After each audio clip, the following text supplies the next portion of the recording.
నమస్కారం అనిల్ సింగ్ గారు. నమస్తే శిరీష. సార్, బేసిక్గా మంచి ఐడియాస్ ఇస్తూ ఉంటారు మీరు. మన మనీని ఎలా డబుల్ చేసుకోవాలి అని, అలాగే ఉన్న మనీని ఏ విధంగా సంపాదించుకోవచ్చు అని. అయితే మనము జనరల్గా ఎక్కడికైనా బయటికి వెళ్ళినప్పుడు టోల్ ట్యాక్స్ కడుతూ ఉంటాం. అండ్ రీసెంట్గానే గవర్నమెంట్ దానికి సంబంధించిన ఒక పథకాన్ని ఇంట్రడ్యూస్ చేసిందని, దాంతో కూడా మనం మనీని సంపాదించుకోవచ్చు అని విన్నాను. ఇది ఎంతవరకు నిజము? అండ్ ఒకవేళ అది నిజమే అయితే దాని ప్రొసీజర్ ఏంటి సార్? మీరు అడిగిన ప్రశ్నకి ఒక కాంట్రేరియన్ ఆన్సర్ ఏముంటుందంటే, జనరల్గా అందరూ ఏమనుకుంటారంటే లైక్ ఇన్వెస్ట్మెంట్స్ గురించి అంటున్నారు ఆర్ లోన్స్ గురించి అంటున్నారు, మరి టోల్ ట్యాక్స్కి దీనికి సంబంధం ఏంటి? ఎస్, ఎగ్జాక్ట్గా. కానీ దానికి ఆన్సర్ మనము ఒక రీసెర్చ్లో తీసాము. ఓకే. ఆ ఆన్సర్ ఏంటంటే, అఫ్కోర్స్ మీరు హైవే రోడ్స్, టోల్ గేట్స్ ఉంటాయి, టోల్ ట్యాక్స్ ఖచ్చితంగా కట్టాలి. ఇంతకుముందు ఎలా ఉండిందంటే, నేను మినిస్టర్ కొడుకుని, నేను మినిస్టర్ సంబడి పొలిటీషియన్ కొడుకుని అని చెప్పేసి ఏదో ఒకటి చెప్పి వెళ్ళేవాళ్ళు. బట్ ఇప్పుడు అలా లేదు. ప్రభుత్వం ఏం చేస్తుందంటే, ఇవన్నీ స్టోరీస్ వినే అవసరం లేదు, డైరెక్ట్గా ఫాస్టాగ్ అనేది ఇంట్రడ్యూస్ చేసేయండి. అది ఎవరైనా సరే అక్కడ ఫాస్టాగ్ స్టిక్కర్ అంటించేస్తే వితిన్ ఫ్యూ సెకండ్స్లో మీరు గేట్ ఓపెన్ అయిపోతుంది, స్కాన్ అయిపోయాక వెళ్ళిపోవచ్చు. అంటే టోల్ ట్యాక్స్ అనేది అక్కడ ఆటోమేటిక్గా డెబిట్ అయిపోతుంది అకౌంట్లో నుంచి. అదొకటే కాదు, దారిలో స్పీడ్ లిమిట్ని ఉల్లంఘించిన అమౌంట్స్ అప్పుడు కూడా డెబిట్ అవుతాయి. తెలుసా మీకు ఈ విషయం? 1000 rupees plus GST. So if you cross the speed limit, 100 ఉంది 120కి వెళ్తున్నారు, అయిపోయింది, డబ్బులు పోయినట్టే అకౌంట్లో. సో ఇలా government has planned and secured చాలా రిటర్న్స్ పబ్లిక్లో నుంచి పెనాల్టీ రూపంలో, అంటే వాళ్ళందరినీ డిసిప్లిన్లో ఉంచాలని చెప్పే ఉద్దేశం. సో దట్స్ యాక్సిడెంట్స్ కాకూడదు, అందరూ సేఫ్ ఉండాలి. సరే, ఇవన్నీ మనం ఎందుకు మాట్లాడుతున్నామంటే, ఎవరైతే ప్రేక్షకులు ఈ వీడియో చూస్తున్నారో, ఎవరైతే ఈ విషయాన్ని ఫాలో అవ్వబోతున్నారో పెట్టుబడి రూపంలో, వాళ్ళందరికీ కూడా టోల్ ట్యాక్స్ పే చేసేవాళ్ళు కానివ్వండి, టోల్ ట్యాక్స్ పే చేయని వాళ్ళు కానివ్వండి, అవసరం లేని వాళ్ళు కూడా కానివ్వండి, ఇందులో ఒక చిన్న పెట్టుబడి పెడితే చాలు పెద్ద రిటర్న్స్ వస్తాయి. అదేంటి, టోల్ గేట్ మాకు రెంట్కి ఇస్తున్నారా? దాంట్లో నుంచి మనం డబ్బులు కడతాం కానీ మనకు కూడా డబ్బులు వస్తాయా? Exactly, that is the twist ఇక్కడ. ఏంటి సార్ అది? నిజం ఏంటంటే, government of India through SEBI, securities exchange board of India నుంచి ఏం చేశారంటే, వాళ్ళ ద్వారా ఒక స్కీమ్ని తీసుకొచ్చారనమాట. ఓకే. అదేంటంటే ఇన్ఫ్రాస్ట్రక్చర్ ఇన్వెస్ట్మెంట్ ట్రస్ట్స్.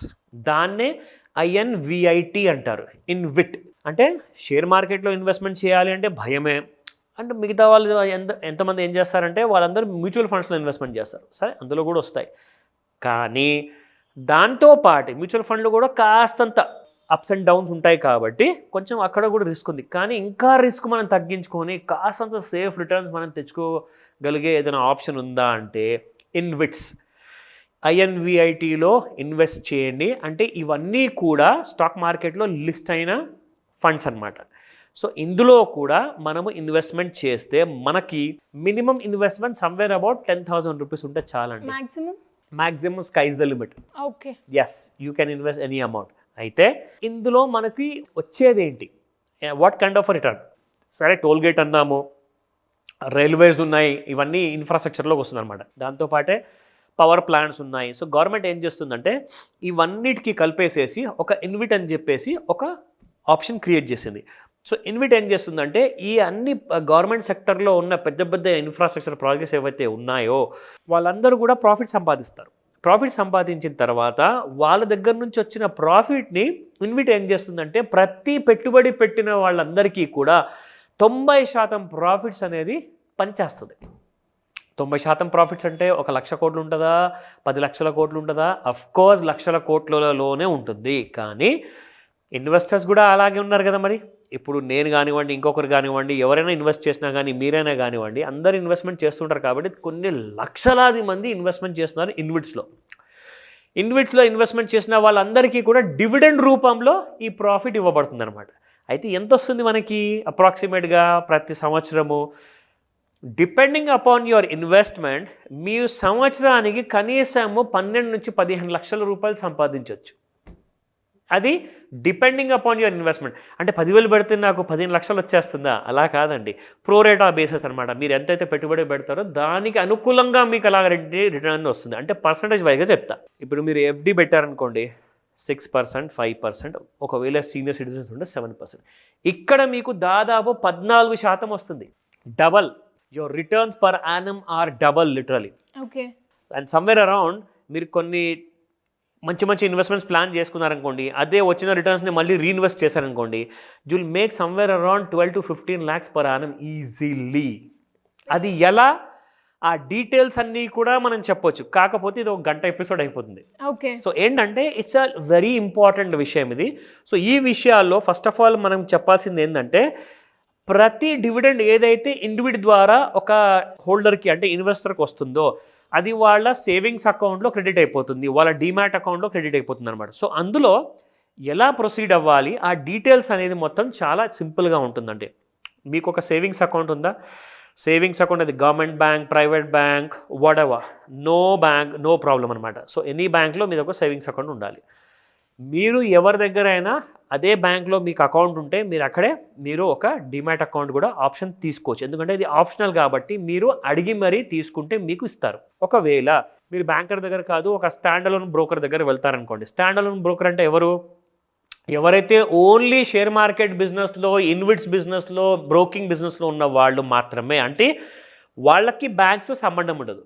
సో ఒక స్టాక్ బ్రోకర్ దగ్గర వెళ్తారు, వాళ్ళ దగ్గర వెళ్ళేసేసి డిమాట్ అకౌంట్ ఓపెన్ చేస్తారు. మీ దగ్గర ఉన్న సేవింగ్స్ అకౌంట్ని ఏదైతే బ్యాంక్లో ఉందో అది మీరు లింకప్ చేసేస్తారు. సో ఆ లింకప్ చేసినందువల్ల ఏమవుతుంది, మీ సేవింగ్స్ అకౌంట్ నుంచి డబ్బులు మీ డిమాట్ అకౌంట్కి వెళ్తాయి. అక్కడ నుంచి మీరు ఆ ఇన్విట్ అనేది ఆప్షన్ మీరు కొనుక్కోవచ్చు. ఎందుకంటే ఈ విషయం చాలామందికి తెలియదు.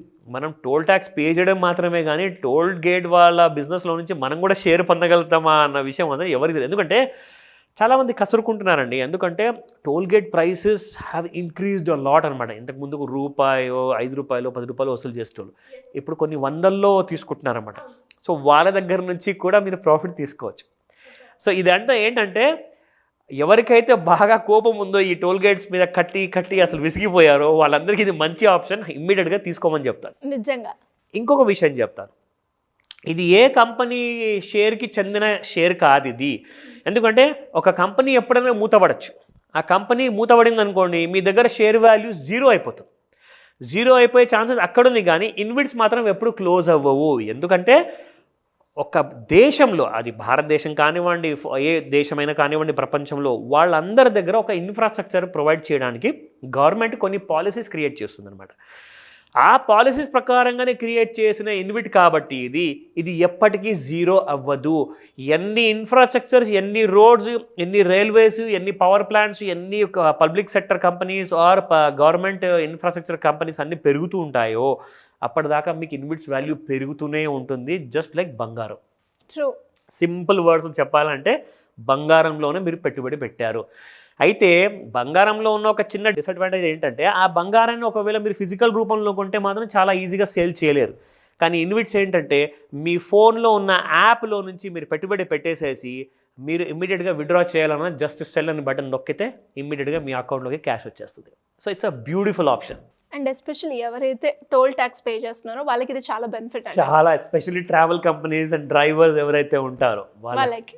And great information sir. మరి ఇలా ఎవరైనా కూడా లోన్స్కి సంబంధించిందో లేదంటే స్కీమ్స్కి సంబంధించిన ఇన్ఫర్మేషన్ తెలుసుకోవాలి అంటే ఏ విధంగా మిమ్మల్ని అప్రోచ్ అయ్యే ఛాన్స్ ఉంది? ఖచ్చితంగా శిరీష, ఎందుకంటే ఇందాక మనము ఈ ఇన్వెట్స్ గురించి మాట్లాడుకున్నాము, అలాగే ఇంకా వేరే ఇన్వెస్ట్మెంట్ ఆప్షన్స్ ఉన్నాయి. వీళ్ళతో పాటే చాలామందికి అప్పులు ఉన్నాయి. ఆ అప్పుల బాధలు పడలేక, అలాగే అట్ ద సేమ్ టైం ఆ డిసిప్లిన్ తెలియక, ఆ ఫైనాన్షియల్ అవేర్నెస్ లేక, అట్ ద సేమ్ టైం కావాల్సిన బేసిక్ మినిమం ఇన్ఫర్మేషన్ కూడా లేక అందరూ వాళ్ళ జీవితాల్లో ఆ క్రెడిట్ స్కోర్ అనే విషయంతో, ఆ ఫైనాన్స్ అనే విషయంతో చెలగాటమాడుతున్నారు తెలియక. ఎందుకంటే తెలిసిన తప్పులు కావు ఇవి. ఎవరు కూడా ఇలాంటి తప్పులు తెలుసుకున్న తర్వాత చేయరు, ఎందుకంటే వాళ్ళ కెరియర్ ఫినిష్ అయిపోతుంది. ఒకసారి క్రెడిట్ స్కోర్ మినిమంకి వచ్చేసింది అనుకోండి, మినిమం ఇస్ 300, మ్యాక్సిమం ఇస్ 900. ఒకవేళ అలా పడిపోయిందంటే మాత్రం ఖచ్చితంగా ఏ బ్యాంకు కూడా దగ్గర రానివ్వదు. దానికి ఎలాంటి కైండ్ ఆఫ్ స్ట్రాటజీస్ ఉన్నాయి, ట్రిక్స్ ఉన్నాయి, అవన్నీ కూడా మనం క్లాస్లో నేర్పిస్తాము. అట్ ద సేమ్ టైం ఎవరికన్నా పర్సనల్ అపాయింట్మెంట్ కావాలి అంటే ఆర్ కాల్ అపాయింట్మెంట్ కావాలి అంటే స్క్రీన్ పైన కనిపిస్తున్న నెంబర్కి కాల్ అయినా చేయొచ్చు, లేదంటే వాట్సాప్ మెసేజ్ కూడా పంపిస్తే మీకు ఇమీడియట్గా రెస్పాన్స్ కూడా వస్తుంది. సో పూర్తి డీటెయిల్స్ మీకు తెలియజేయబడతాయి. సో ఇమీడియట్గా రిజిస్టర్ చేసుకోండి. Thank you sir. Thank you so much. Welcome Sirisha.